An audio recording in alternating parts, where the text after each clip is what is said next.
Hi, I'm Soledad Tanner, founder and CEO of STC Consulting. I am so excited I will be speaking to you Tuesday, April the 27th at 2 p.m. And I am honored that I will be part of the virtual speaking series at Laredo College. Let me ask you, what are your dreams? What is it going to cost you to achieve those dreams? Do you know how to budget to make them a reality? I will be breaking down budgets, expenses, forecasting, and everything you need to know to make those dreams a reality. So you don't want to miss this. And you will also get a chance to win a prize. So don't forget to register. See you soon.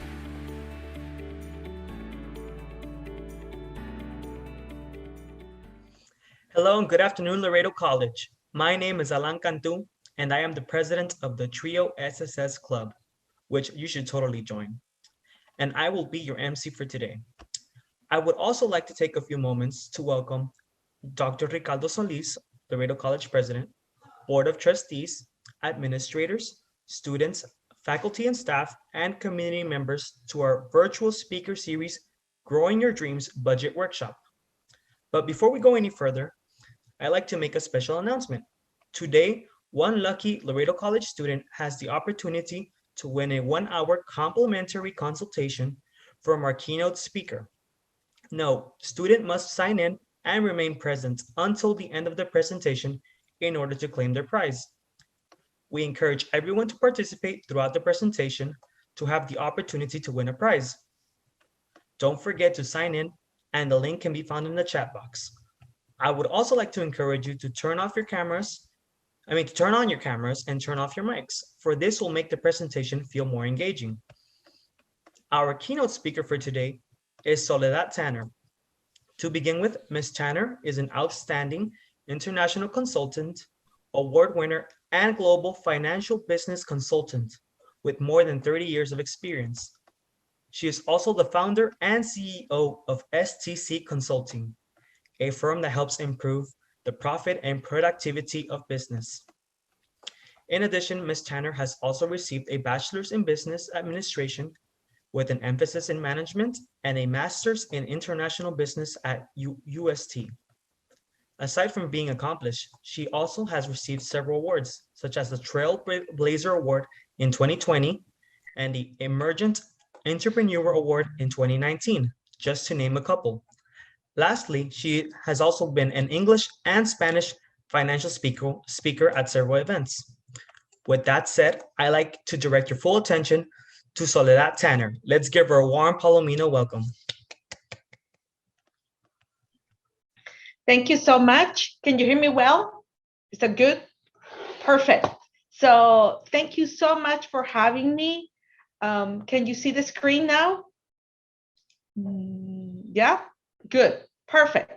So it's an honor to be here again to speak to all of you. I want to take a moment to give my appreciation, my thanks to Dr. Solis, president of Laredo College, also to the Board of Trustees, the staff of the university, the faculty, the administration, all the people that work behind the scenes at the Office of Student Life, the community, and all of the people who are taking the time to be here. Budgeting is a very important topic for all of us who wants to start business or has started a business. And let me see. Perfect. So that Alan already gave a little bit of an introduction about me, so you can have it in the deck. I am originally from Ecuador, so I want to take a moment to say that you can ask the presentations in English or en español.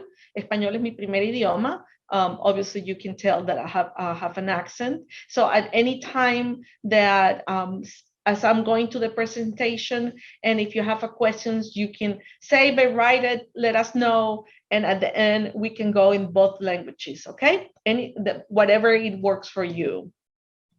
Also, I want to take this opportunity to tell you a little bit about my company, which is STC Consulting. I am a CFO on-demand or Chief Financial Officer, so the person who makes sure the financial strategy of the company is correct. And we have solutions for business owners and corporations. And the services are CFO on-demand, Controller on-demand, Financial Speaker, financial management, business consulting, coaching, and bookkeeping services. Now, let's talk about why we're here. And it's important that in order for you to grow your dreams, we need to start. It's wonderful to have dreams and start with that concept, but we need to put those dreams down into a piece of paper so we can create a budget and a forecast and we can have numbers. So what are we going to learn today?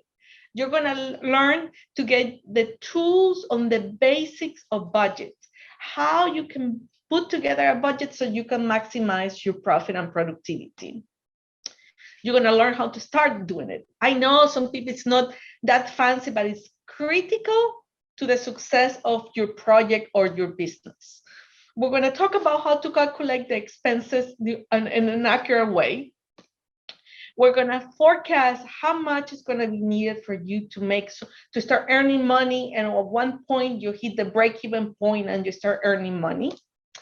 And very important at the end of this process, what will this budget and forecast will do to you, and how will that help you make executive business decision based not only in your gut feeling, but also in the numbers.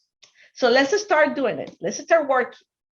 So when you get in your car to drive to the university or to drive to family and friends, what is the very first thing you do? You get your phone or you put your GPS in the car, and then you write the address, right?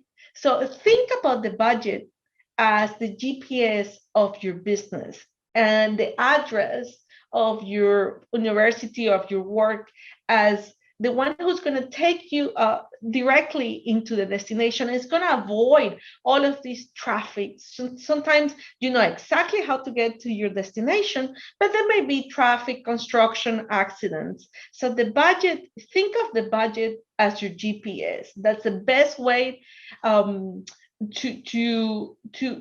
kind of find something tangible, because as many times as you have driven to the university or to a place of work, every day can be different. So the budget will help you with that.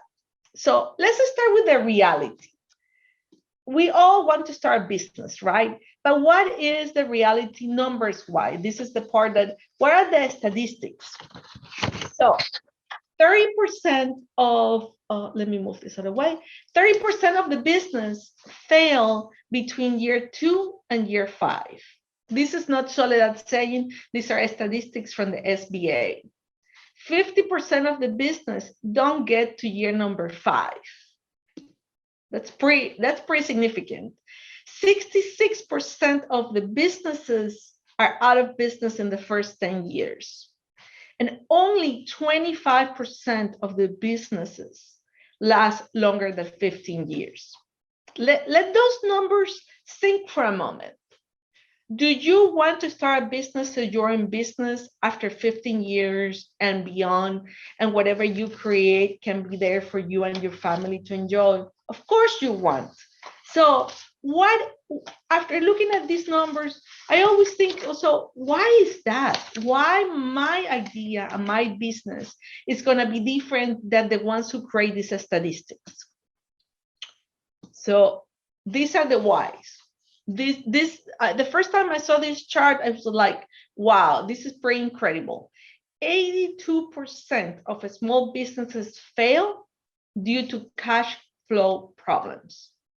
Let us think for a moment. What does it mean? How we handle the cash, the payments, the receivable, the invoices. It is critical for the success of your business.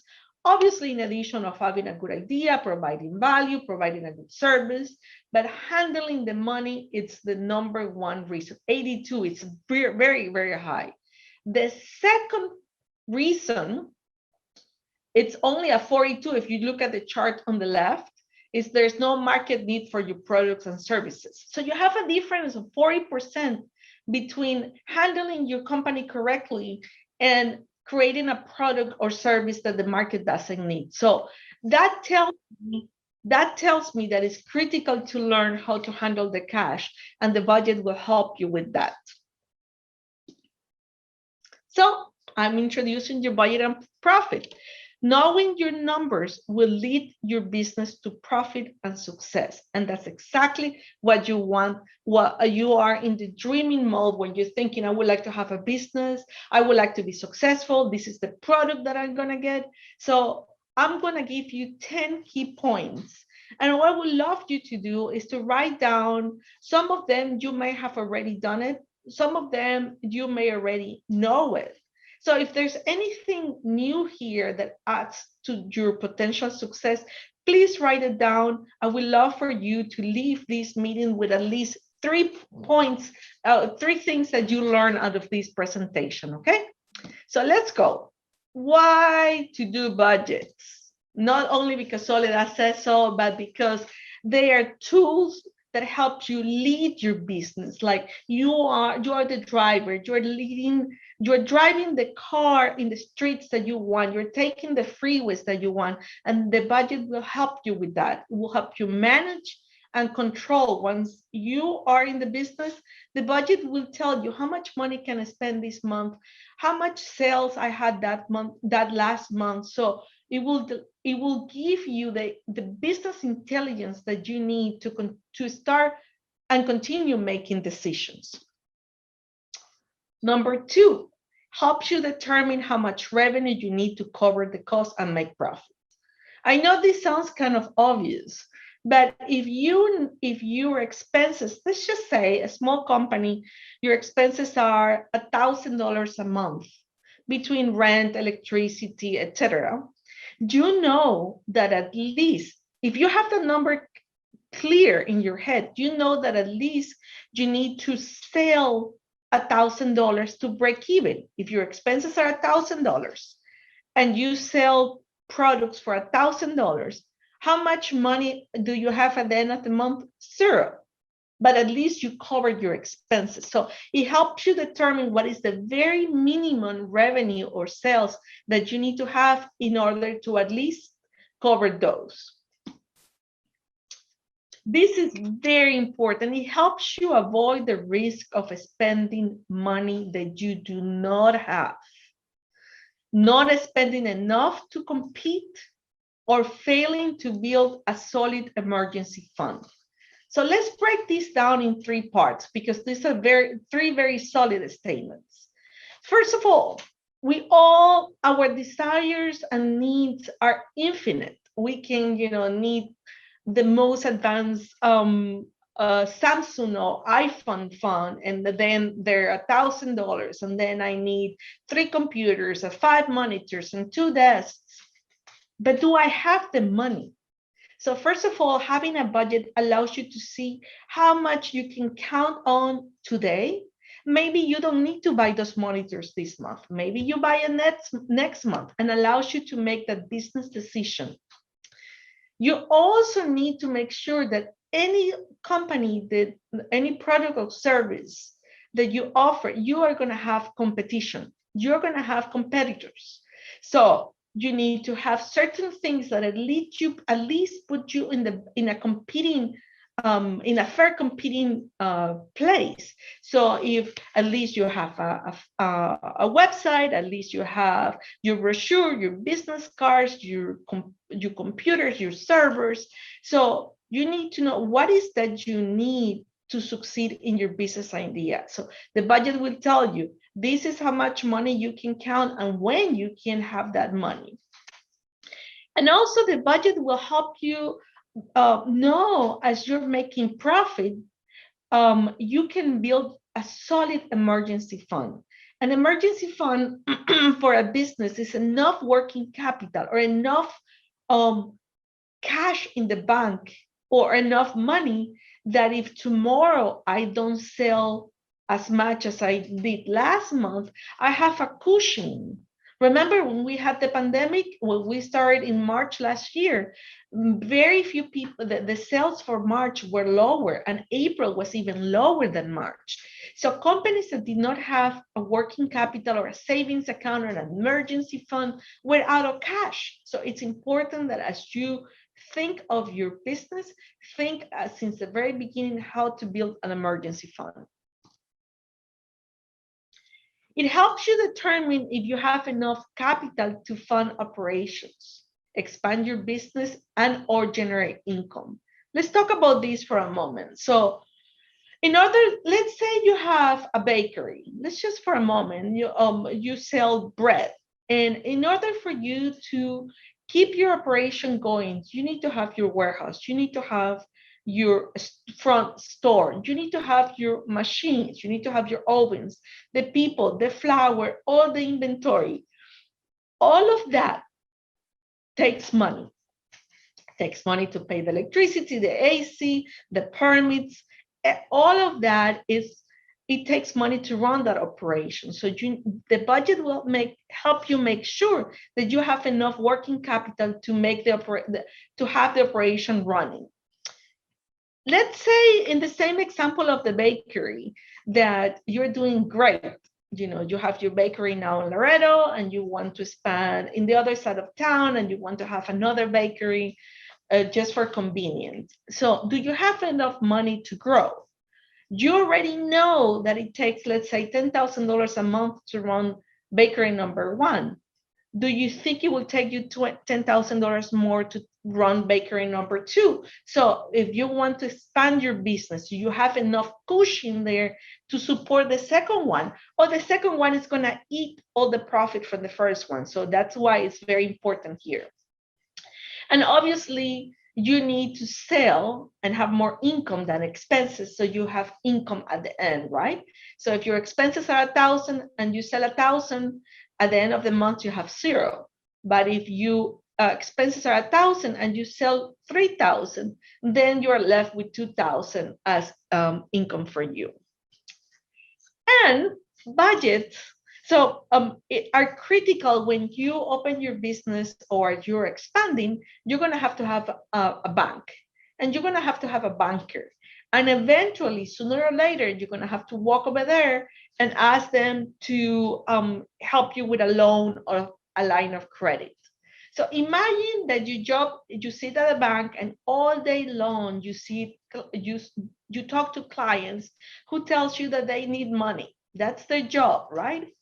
If you walk into a bank with a well-prepared budget, at least a one-page business plan, and you say, Mr. Banker, this is what I'm thinking to do.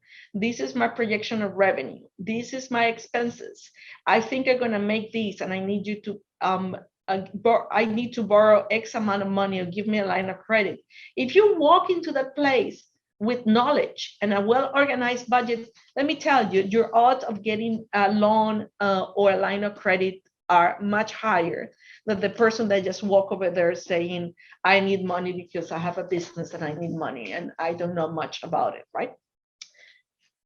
So let's continue talking about when people think about budget, they normally think about a year budget, like 12 months. So a lump sum, but I want you to know that you can do it, prepare them by year, also by quarter, also by month, and even you can do it by week.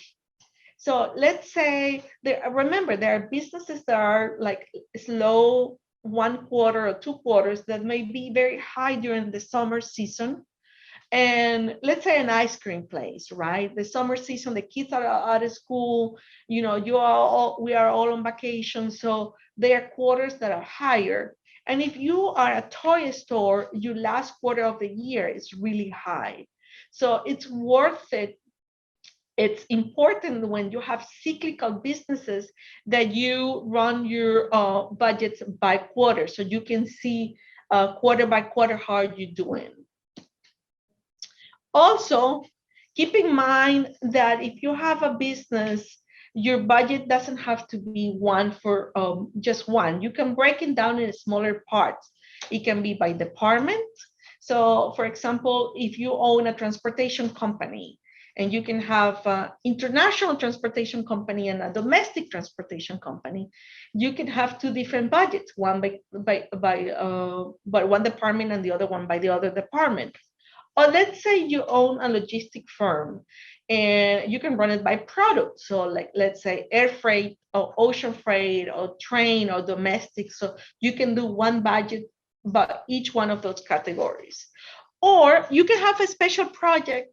For example, let's say in the same transportation example, you may be asked to move piping for a special project in a refinery from Mexico to Houston, and it's something that is going to happen only 1 month, and you have to move 100 trucks. So that will be a project for that specific, that will be a budget for that specific project. So the question always I get asked is, how do I start? Like, what is step number one, right? So if you're already in business, the way that you can start is you can take last year results, and that could be the base for this year budget. So let's say last year you sold $100,000, your cost was $60,000, and you made $40,000. And you're kind of doing the same this year. You can take that and extrapolate that to this year and say, okay, I think I'm going to grow a little because I'm going to do ABC. So you can use last year budget as your foundation to forecast what this year could be. If you have done similar projects in the past, let's say 5 years ago, you tried to do something and you're not quite sure if it's equal, but at least you can review the past budgets and see how close is that to your current idea, and if the numbers look right, and you can use that also as your foundation. For new businesses, let's say you have never done the business, you're starting from scratch, you want to put a mechanical shop or something like that, you can use your business plan financial information if you have one, right? And if not, you can always try to build it from scratch. And I will give you some tips in the next slides how you can do that from scratch, step by step. And obviously the budgets are critical because it helps you track who is buying from you, who is your client, who are you selling this to, and who are you paying your money to, who are your vendors, what are your expenses. And I recommend that if you're just starting the process, you can do it in sticky notes. As you get more serious, you do it in Excel. But if you are going to do something more robust, I recommend you choose an accounting software such as QuickBooks. But for a start, you can do it in Excel, okay? And if you don't know, you can always reach out to me and I can help you start. Let's take one moment. So as the computer is moving to the next screen, I am going to show you now. Yes, perfect.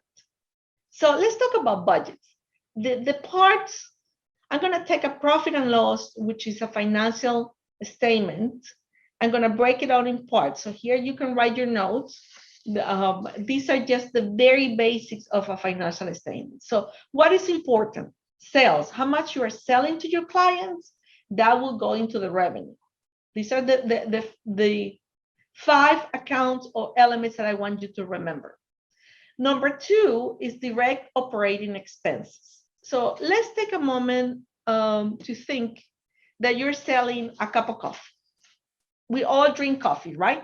So, or tea or milk. So if that will be the product, direct operating expenses for the coffee is anything that goes inside the cup of coffee. So what do you need to sell a cup of coffee? Well, as you can see in the picture, you need water, you need sugar, you need coffee beans, you need a coffee cup.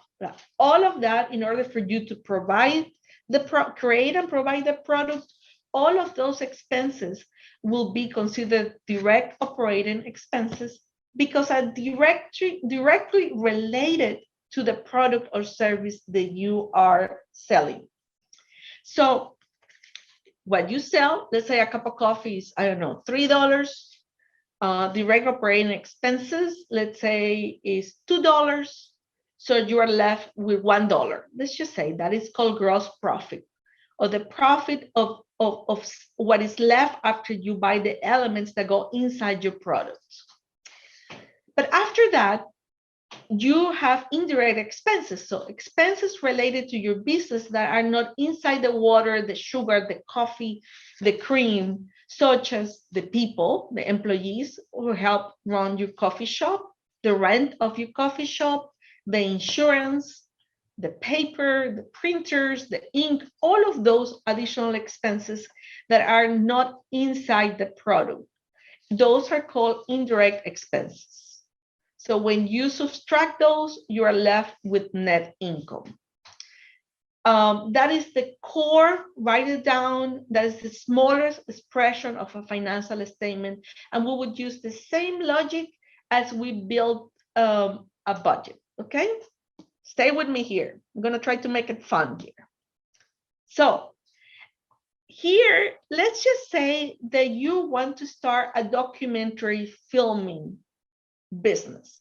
You love video production and you want to create documentaries about life in Laredo, let's just say. So what will the indirect expenses will be for that kind of business?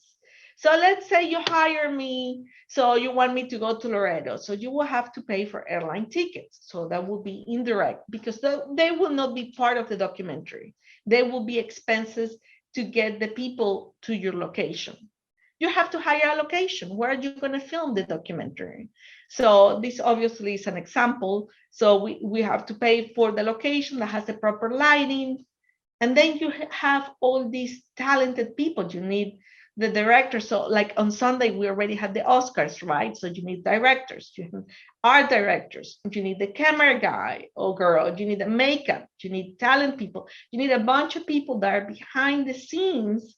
And you need to pay. Those are all considered indirect expenses. Hopefully between the example of the coffee cup, which is a product, and here in this case is a service, you get two examples of what direct and indirect expenses are. So how do we start building the budget? Now we know the skeleton and two different scenarios. So first, I want a description of the project. So let's talk about, this is important. So you tell me, what is that you want to do? Oh, you go, okay, Soledad, I want to create a video company. Okay, tell me more about it. You know, tell me, we need to make sure we get out of your head the real picture of what you think it will be in the future. Number two is assumptions. What assumptions do you have? Number three, we're going to learn how to calculate the costs. Number four, we're going to calculate the sales or the revenue. Who is going to buy your product? Number five, we're going to learn when are you going to need this money so you don't run out of money and you don't become the statistic that we saw at the beginning, with only 50% of the companies get to year number 5, right? We don't want to be part of that statistic. And number 6 is, what are the variances between the actual expenses and what you thought, and what kind of decisions you're going to make to keep your company moving forward.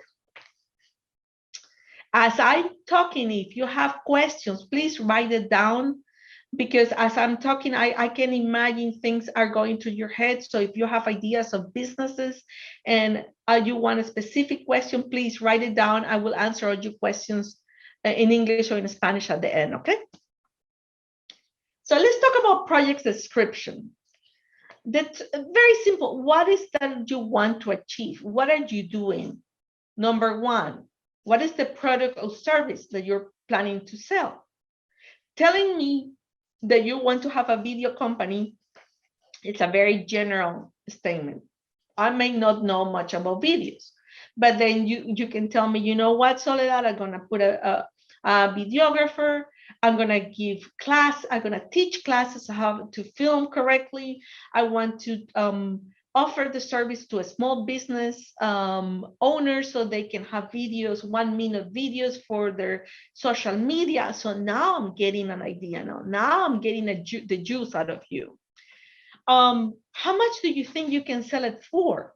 This is important because if you tell me, okay, I want to provide packages for small business owners where they can, I don't know, for $500 every quarter, I will give them 3 videos or 1 video or whatever, 30 seconds.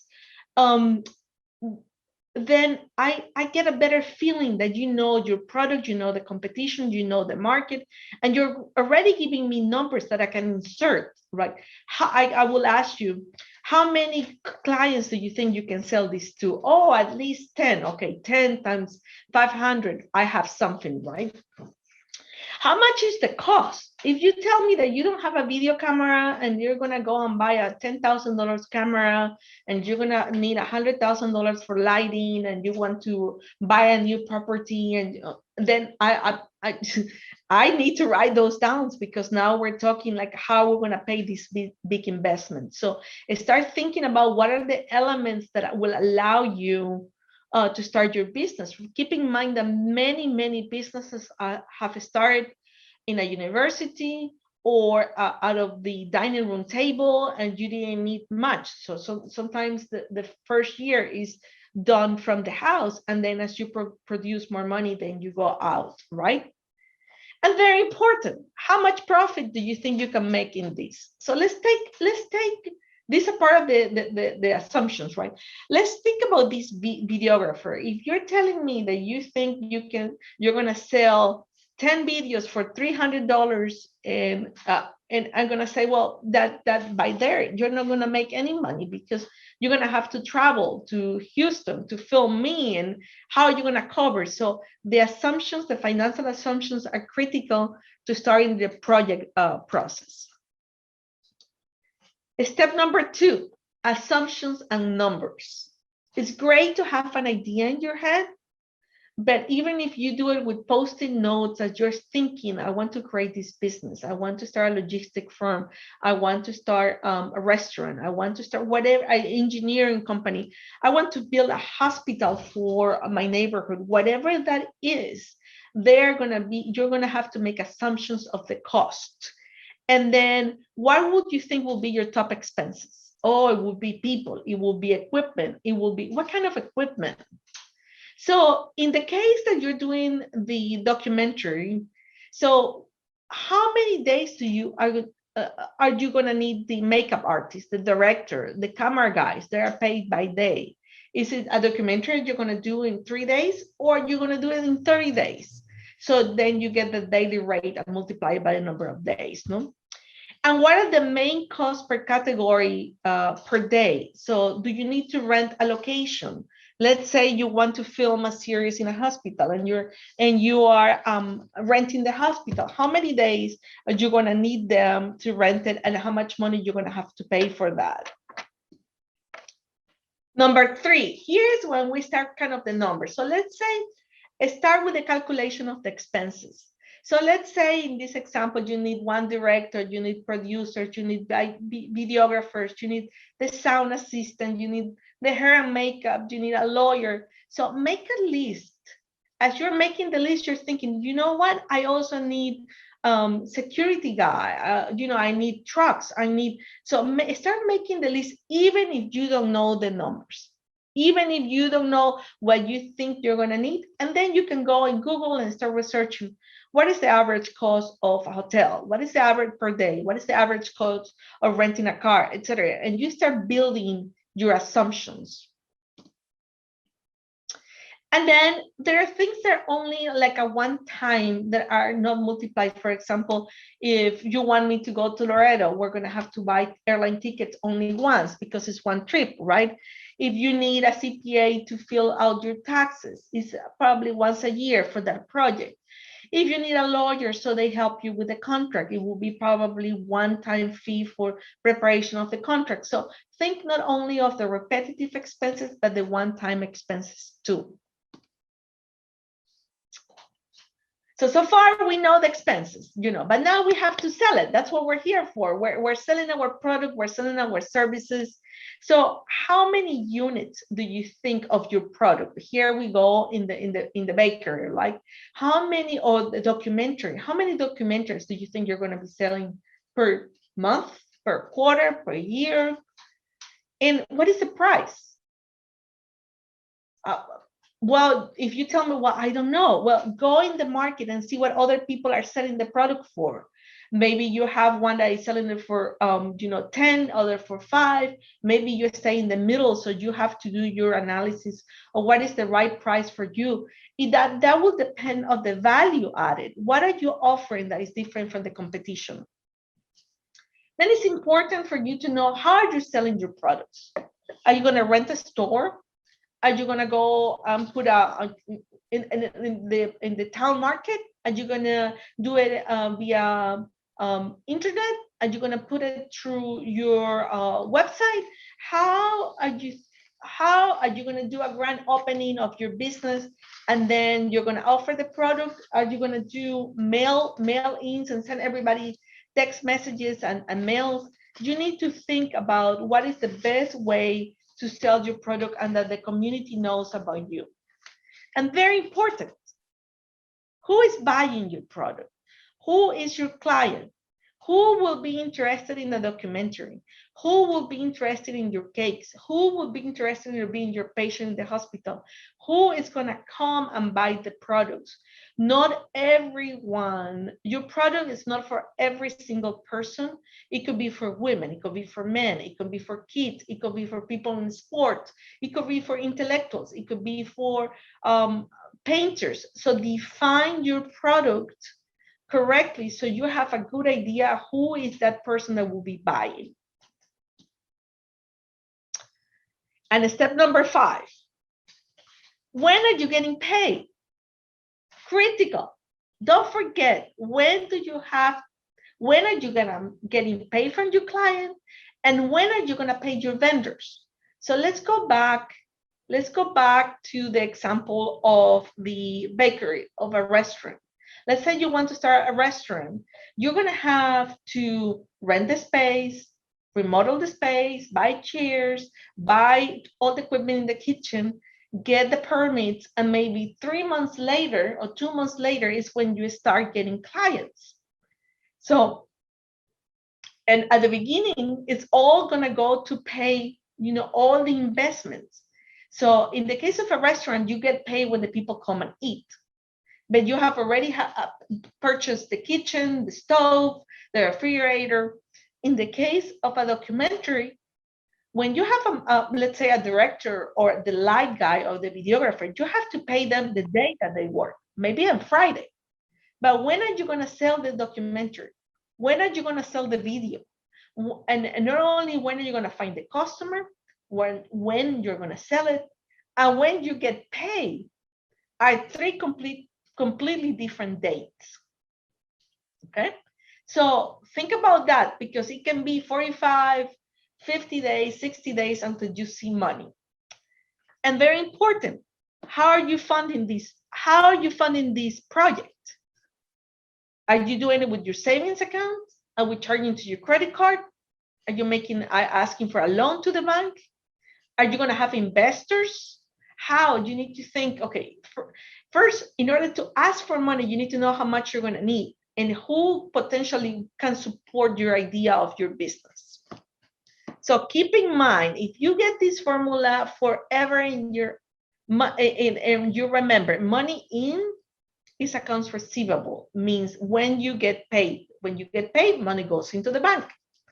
Money out is when you have to pay the rent, the electricity, the internet, etc. And the cash flow is the balance between one and another one. In this picture, it's an optimistic picture because I want all the money in and very little out, and you keep all that profit. But when you think of your business, please think of profit, but also cash management to make sure you don't run out of money. And once you have built your budget, you know who your client is, you have all of that, and you start getting into your business. Now I need to see, oh, I thought I was going to spend $10,000, but oh my God, I have spent $15,000. It's critical that you ask yourself why. Why did I do that? What happened with my assumptions? Did I miss my assumptions? Were my assumptions incomplete, incorrect? What can I do to adjust? Do I have to sell more now? So you will always have to do this exercise, the why. What if you thought you were going to sell $10,000 and the first month you only sell $500? You have to sit down and say, do I need to adjust my assumptions? Were my assumptions correctly done?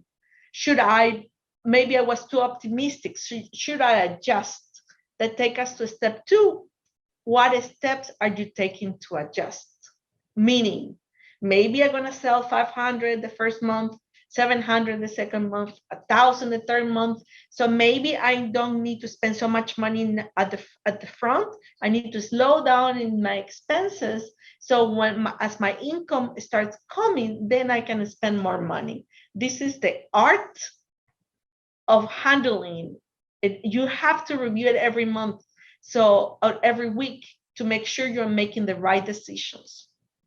And it's very important at the results of this exercise in line with your strategy.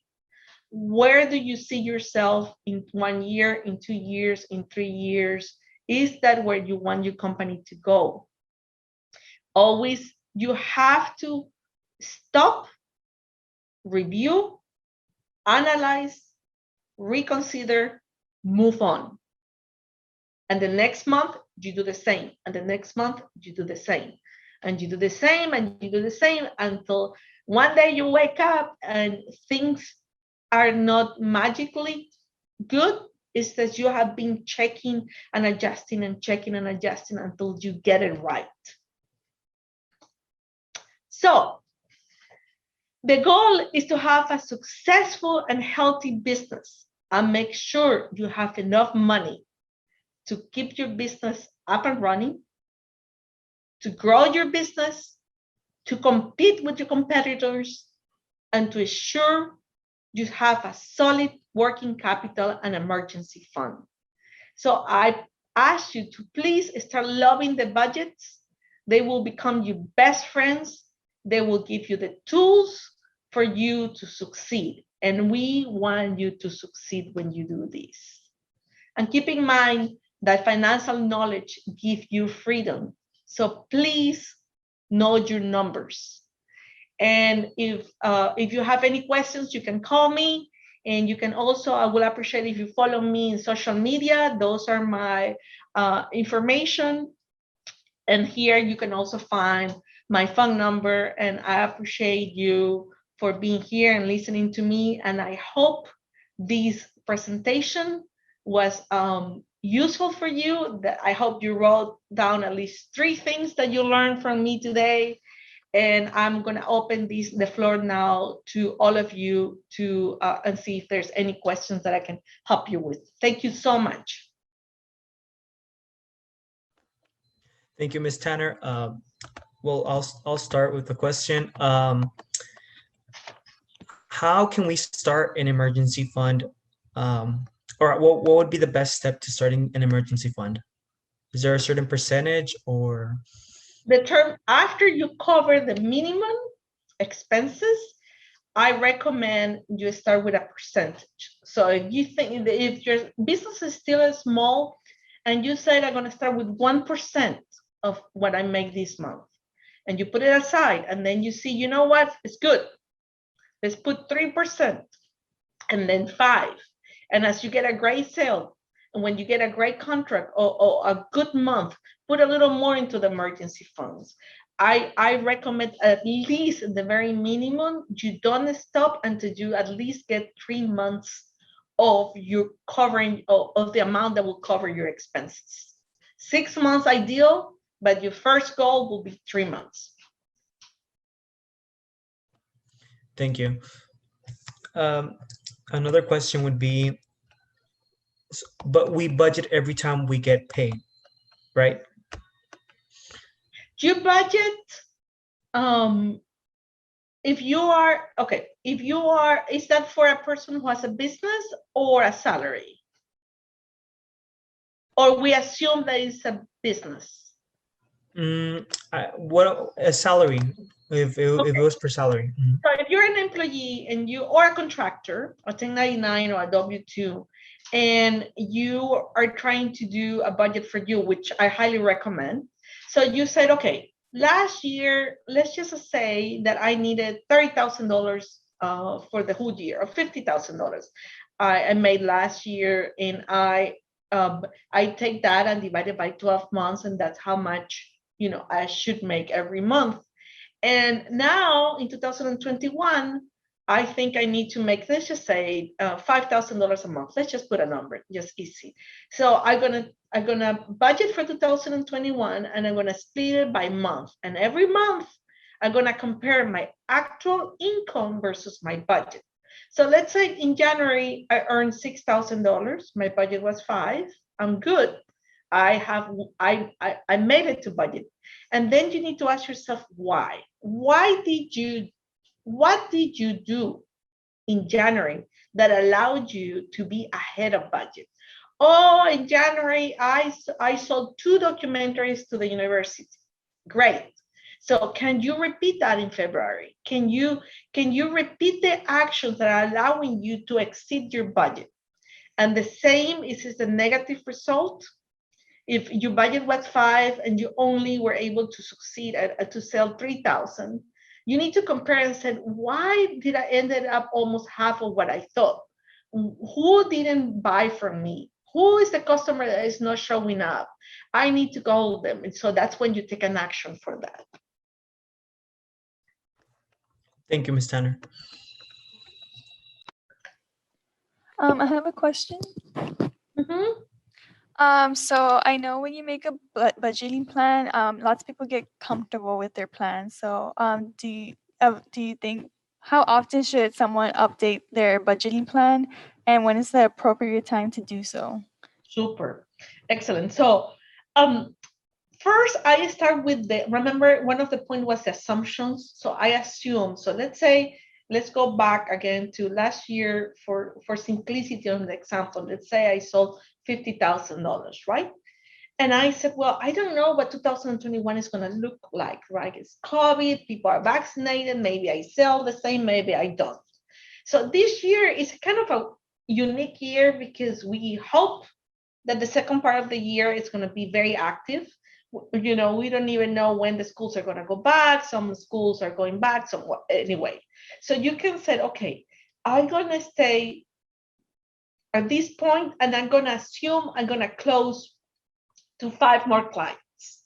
And I'm going to do these specific attempts to sell more. And then you review. So it's not wrong. I need to also address an issue here. Not everybody wants to grow and grow and grow and grow. There's a point that you can say, you know what, I'm good with this, you know, and it's not wrong to want to like stay within a particular level, because if you grow, you need a new building, you need 100 new employees, and maybe you don't want that, right? You might be focusing more in developing products and keeping up with technology, but not necessarily to grow in, you know, have 10 restaurants, maybe 2 restaurants are enough and you're good with that. You just stay being great at what you do within that size. Thank you. Mm-hmm. Thank you. And by the way, we have some prizes and some gifts for the people that ask questions. So please stay active and keep asking questions. I know we have a question I know we have a question by Samantha Mora. I see Samantha there. Hi, Samantha. Hello. I was writing down as you were talking. And it's because I really want to do a silicone business. Okay. I wrote down that I want to do silicone creatures, and the max that I would sell it for would be 4,000, and my business would be at my home. It would be the investment about $900 to be able to make my first silicone, and I would sell about 10. Like the less amount I would charge for would be 2,000. Like my place where I would start my business would be Facebook, and the target would be mostly adults that like silicone items from 18 years or older. What would be the thing that I'm missing from all of it? Oh, that's that. So you have did you mention quantity? Yes, about 10 silicone Okay, creators. you mentioned inventory, so you talk about the material. I think you said $900. Yeah. You talk about your customer. That's a good test. Kudos to Samantha. You talk about who your customer is. You talk about where you're gonna sell it. You describe the product. What is the sales price? Did you mention the sales price? Yes, like it can range from 2,000 to, I guess, the maximum 4,000. And who is going to produce these products? Like it's gonna be from my own creations made out of clay. Okay, and the only thing I can think of, like without looking at, because I really like to work with like that, is the expenses that you're gonna have to make it photography and a logo and everything that you're gonna need to put it in Facebook or in Instagram or whatever social platform you decide to. So it's not only to create them, but for example, I didn't hear packaging. How are you going to package them so they don't break when you ship them? How are you going to, it's not you and your mobile phone taking a picture. I'm sure you need lighting to make it look pretty. And I'm sure you need maybe, like a designer to help you give the right name and create your website and create like a brand around these. So I would say marketing material. And also, I don't think you mentioned anything about the competition. I didn't hear if anybody else in the country is doing that and how they are selling that. So I would say it's important to see if your price is in line with the competition. Yeah, usually like I saw that it's because I really like silicone stuff. Okay. So I saw that one business, like the reason why I said the limit is 4,000 is because I've seen that that's how they put like the most cutest creature, they'll sell it for 4,000. Well, that could be other people's limit and not necessarily your limit. So it's good to have it as a statistic, but your limit is, there's no limit to your creativity. So that's what other people have done. You could, you could be doing many other things. I love the idea. Do you have a name?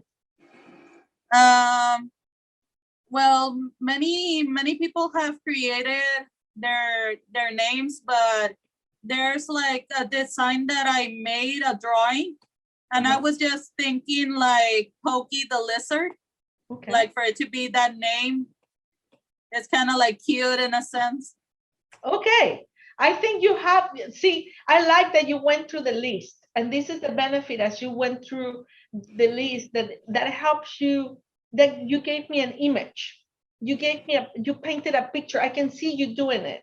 And therefore, if I sit with you, we will do, okay, when are you going to start? In January or in August? Where are you going to buy? How are you going to pay your vendors? Where are you going to get the money from? So then you can get to build your budget. I wish you tremendous success. Love that you challenged me with the list. It was pretty cool. So Ms. Vara, so please write down the name and make sure she gets a special something from us. Thank you. Thank you. Good luck. Hi, I had a question. How do we approach good vendors when wanting to buy merchandise in quantity? Fernanda, yes, thank you. Everybody wants to have good clients. So first, I think when you approach a vendor, you want to make sure the quality of that they sell is in line to the quality that you want to, the product you want to produce. I'm not saying the highest or the lowest. I'm saying it needs to be in line with the product that you want to produce. Then you want to research. Now in Google, you can research everything. Look at the comments of the people of the clients. They say, oh, this is a family-run business that has been around for 20 years, really great customer service, blah, blah, blah. So take a look at that. Take a moment, because that is important to you. And also check their website and make sure you see if they have a plan for new clients, and they can provide credit to you. Maybe they allow you to say 15 days credit limit. So let's say you want a bakery. Let's just say you want to start a bakery, and then you have the people that give you the color for the cakes. They may give you 15 days to 30 days if you start building the relationship with them. But one thing I want to say is the first year, they may not give you credit because they don't know you. Now, who is Fernanda? What is she doing, right? But it's important that every year you knock on their doors and they say, okay, the first year, I thought I was going to buy you $1,000, and suddenly I just look at my records and I bought you $4,000. So can you give me at least a little bit of credit? And the second year you come back and I say, okay, Mr. Vendor, I bought from you $10,000.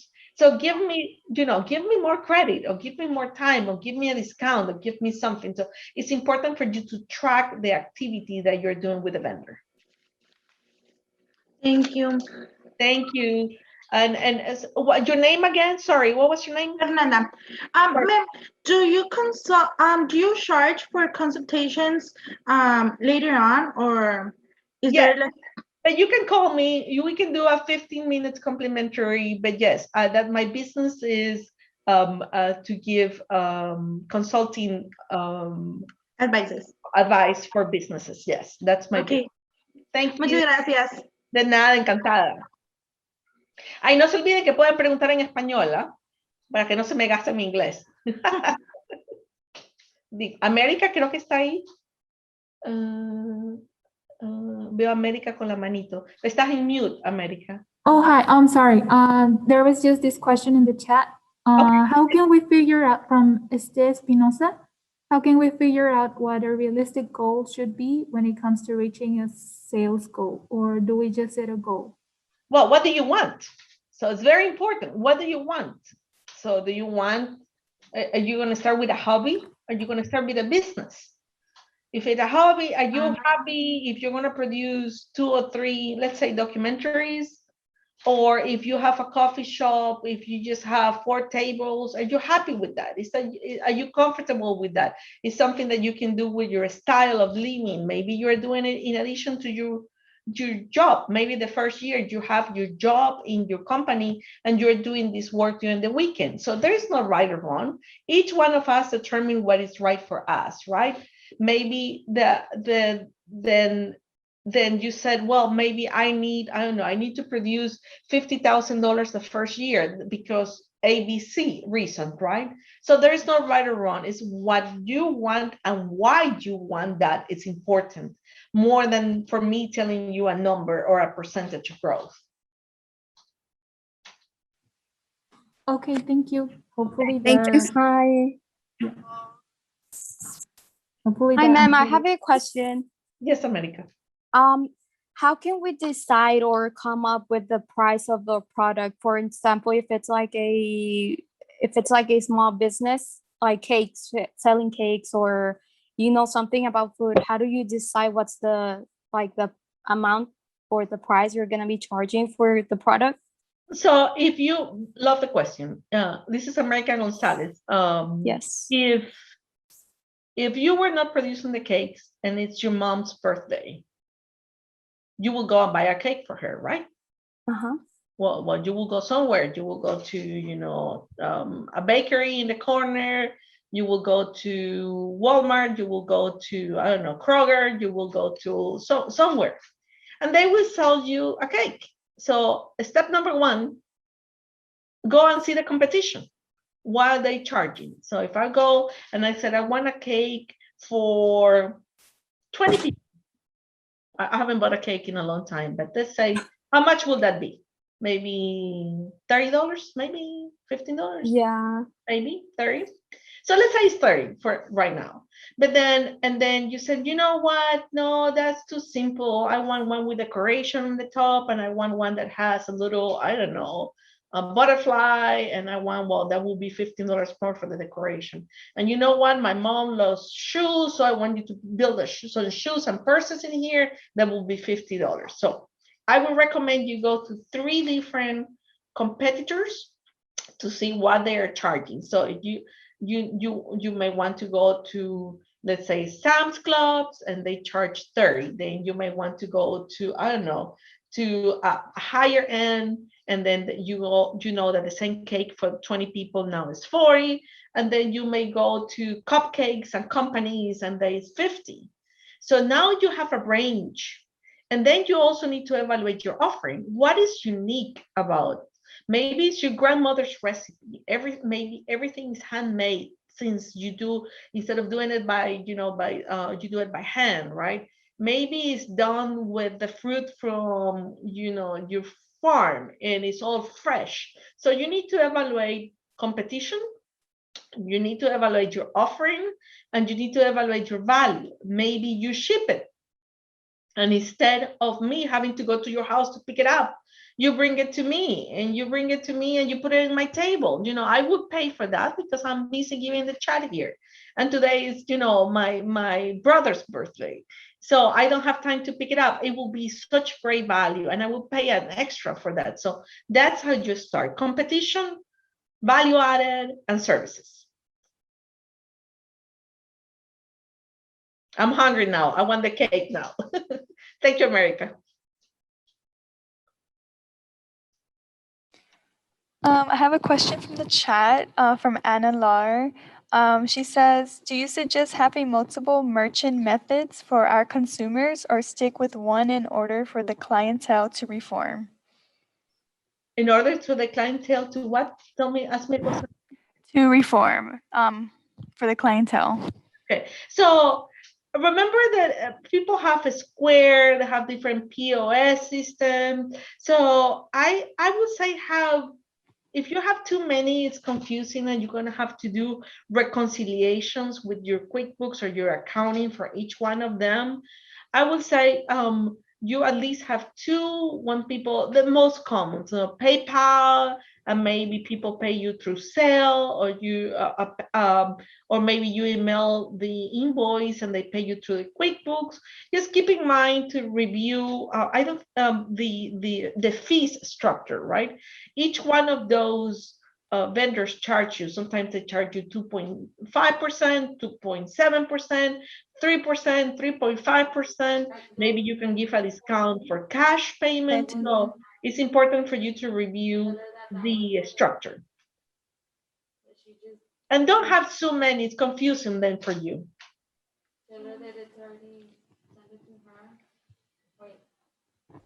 Okay.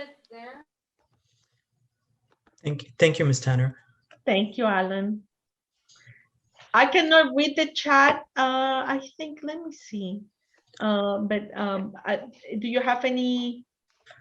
As far as of right now, I think that's all the questions we have. I don't know if we would like to proceed with the spinning of the wheel spin. Perfect. Okay, so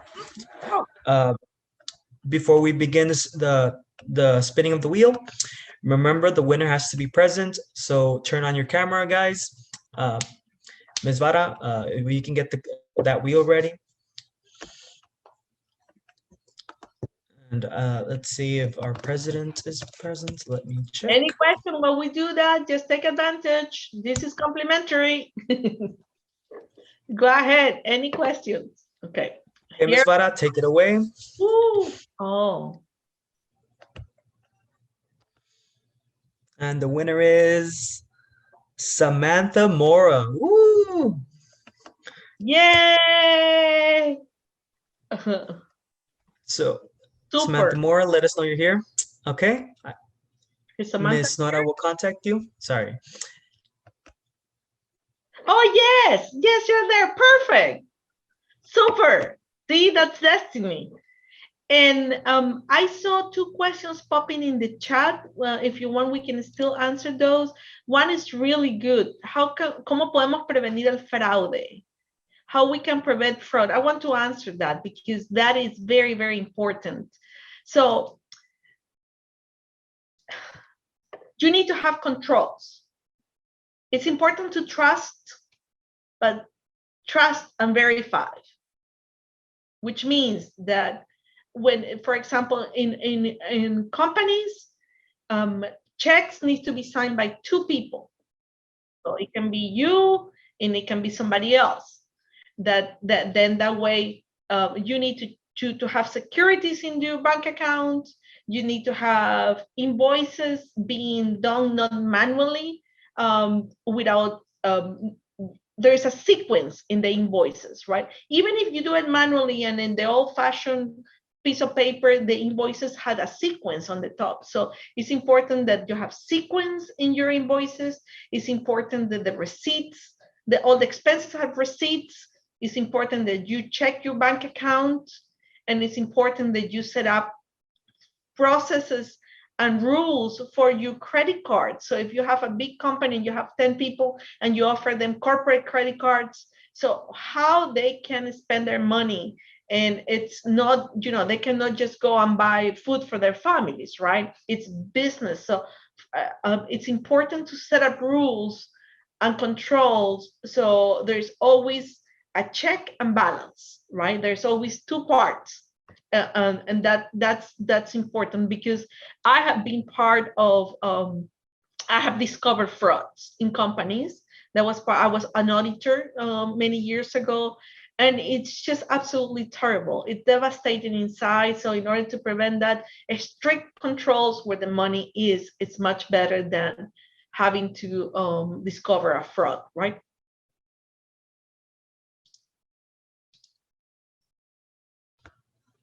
Mm-hmm. Okay, so just before you guys go, if you don't have any more questions, I would like to mention that registration is now open for Maymester, Summer 1 and Summer 2, so don't forget to enroll. One more time, guys, if you have any more questions, you can post them on the chat, or you can turn on your mics and cameras, and you're more than welcome to ask. Like Ms. Tanner said, take advantage as she's here. Yeah. One more thing before I go, it's really good feeling to have your own business. But if you go into your business, you have to make a promise to yourself that you are going to be part of the decisions and of checking the numbers of your company. Do not give that power away to anyone because you feel that you are not trained enough, you're not good with numbers, that here my friend, husband, wife, cousin, neighbor are better with numbers than me. You own the company. You check your numbers. And if you do not know, you learn. The worst thing that happen, I have seen happening is that a person is detached from the decisions of the money because they think they are not good with numbers until one day somebody calls them and says, you know what? I need to tell you that we need to file bankruptcy, that there's no more money. And you have no clue what happens between we're making money and we need to close our door. So don't let that happen to you. Be involved with the money and learn, educate yourself, right? Hire people that know, hire the people that are professionals. Each one of us are great in our areas. So when I'm sick, I go to the doctor. When you're sick, hopefully you go to the doctor. Those are people that have been trained to discover and treat you. The same with money. Don't give that power away. That is your responsibility, and I wish you all success in your business and in your graduations. Thank you, Ms. Tanner. So if there are no more questions, thank you, Ms. Tanner, for the very informative and insightful presentation. Thank you, all of you who joined us today.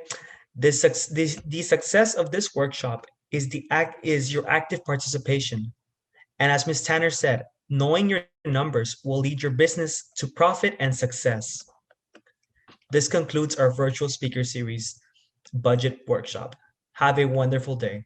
Thank you. See you. Bye-bye.